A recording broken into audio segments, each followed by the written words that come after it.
10 Movies Ruined by Studio Meddling. Alien 3 1992. After becoming a music video boy genius, David Fincher was a hot commodity for any major studio on Hollywood. His visual flair struck many as potentially game-changing, but the project he decided to pick for his directorial debut has since become the only bad movie of his career. Alien 3, which features its heroine Ripley Sigourney Weaver battling H.R. Giger's famous aliens on Prison Planet, had countless reshoots and rewrites, most of which were against Fincher's wishes. Even worse, the creative differences that Fincher faced with studio executives is now the stuff of legendary stories. It's not very surprising, then, that Fincher disowned the film, and refused to be involved with Fox's huge Alien quadrilogy DVD box set. This special edition of the franchise included a version of Alien 3 called the Assembly Cut, which improved upon the original in terms of tying together plot holes and character development, but still missed the spark that would ignite many of the great movies he would eventually make in his career. Blade Runner 1982. Upon its release in 1982, the sci-fi classic Blade Runner, about Detective Rick Deckard tracking down genetically engineered replicants in a dystopic future landscape of Los Angeles, had so much studio interference that its history is quite well known. Receiving mixed reviews, the film came and went upon release, flopping at the box office. After a work-print version of the film was discovered and screened in various venues in the early 90s to a kind response from audiences, Warner Brothers gave director Ridley Scott the chance to create his own director's cut in 1993, which reversed most of the studio-mandated changes that ruined the original version of the film. There have been several versions of Blade Runner 7, to be exact, but the definitive version, according to Scott, is the final cut released on Special Edition DVD in 2007. This has the voice-over narration of the original and fixes many of the plot holes present in the original. Fantastic for 2015. Much has been made about director Josh Trank's problems with Fox over this film. This winter, stories about Trank's erratic behavior on set became public, as did the news that Disney had removed him from an upcoming stand-alone Star Wars feature. Furthermore, Fox was unsatisfied with Trank's cut of the film and decided to completely take over and reshoot key scenes. Trank was obviously unhappy and took to Twitter to voice his disapproval, saying that a year ago I had a fantastic version of this, and it would have received great reviews. You'll probably never see it. That's reality though. Fantastic Four has been one of the worst reviewed Hollywood movies in recent memory, and it crashed and burned at the box office, raising doubt over an already announced sequel and cementing it as a movie that will forever live in infamy. Once Upon a Time in America 1984. This might be the most butchered film by an American studio on the list. The original version of Sergio Leone's haunting tale of Jewish gangsters in Prohibition-era New York ran for 229 minutes, an epic to say the least, and featured narrative developments that were completely mangled when its American distributors cut it down to 139 minutes. That's right, more than 1 hour and 30 minutes of footage were removed, turning the film into an incomprehensible mess. Europeans got to see the final cut of Sergio Leone's classic, but Americans didn't. However, time has been good to the film as most people now tend to seek the 4-hour version instead of the butchered 1984 version, which is clearly and justifiably hard to find. More recently, Martin Scorsese has tried to help Leone's estate restore the film to the 269-minute, almost 5-hour version that Leone intended. Brazil 1986. Terry Gilliam has never hidden the fact that he had problems with the studio while making Brazil. His 142-minute cut of the science fiction satire, which follows Sam Lowry, Jonathan Pryce, the low-level government employee trapped within a Kafka-esque bureaucracy, is a well-known visionary sci-fi classic that paved the way and influenced a generation to come. Much of the studio's problem with Gilliam came from the ending, which he refused to change.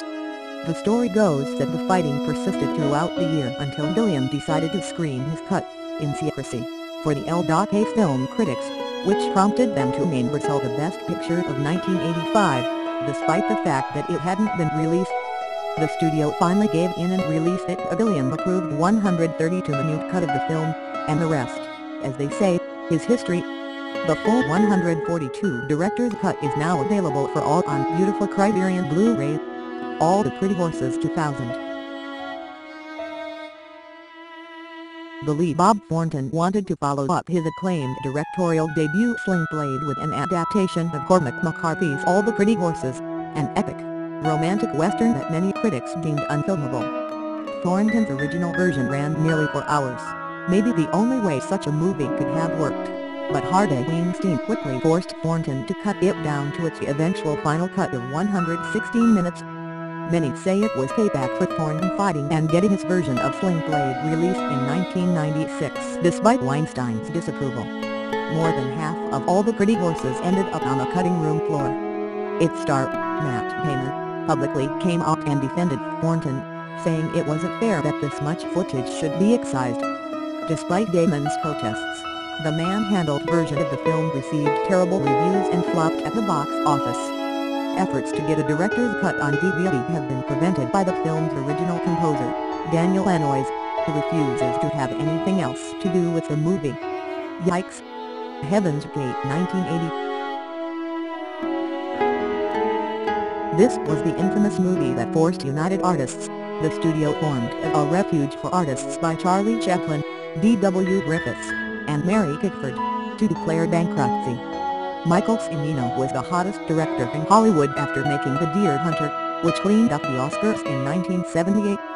Then Heaven's Gate happened, another epic, romantic western with an original cut that ran several hours, whose backstage stories are legendary and too many to list, though a crew member once joked that half of the film's enormous $40 million went to cocaine for the cast.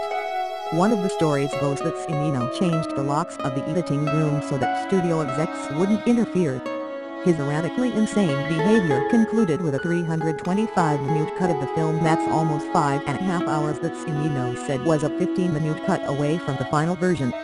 Even though the 219-minute director's cut of the film has garnered a cult following in recent years, the 149-minute cut that was finally released in 1981 garnered terrible reviews and destroyed the studio. Killing Them Softly 2012. Director Andrew Dominik is no stranger to making long movies. The assassination of Jesse James by the coward Robert Ford reportedly ran for more than 3.5 hours before the studio forced him to cut more than 45 minutes of footage for its theatrical release. Regardless, the film was still a triumphant work of art that is still being dissected to today in film schools worldwide. Dominik's follow-up to that movie was Killing Them Softly, also starring Brad Pitt as a hitman looking for a man responsible for robbing an illegal high-stakes poker game in post-Katrina New Orleans. Dominik also ran into trouble with this film, which reportedly clocked in at more than 2 hours and 30 minutes in length. The final theatrical release was almost an hour shorter, which means something happened in the process that turned the studio against Dominik. What was it? Everyone involved has been very hush-hush about the drama, but the resulting film wasn't half as good as Jesse James, which might explain why many people are asking for a director's cut to get released, even though there isn't any actual proof that it exists. Hancock 2008. The studio meddling done on Hancock was brutally significant. The first cut treated the titular character, the drunken, homeless superhero played by Will Smith, as an anti-hero with questionable behavior and an overall unpleasant demeanor. The studio obviously didn't respond well to this cut, which quickly sent director Peter Berg back to the editing room to make the character more likable. The film went on to eventually make millions at the box office, but was it because of the new cut, or just Will Smith's star power? Way after its initial release, details have come out about the studio pressure director Peter Berg had to face.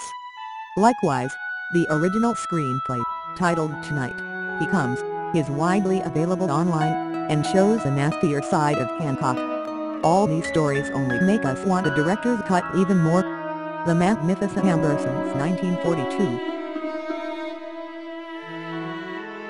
Your name is Orson Welles, you're 27 years old, and your first movie was Citizen Kane.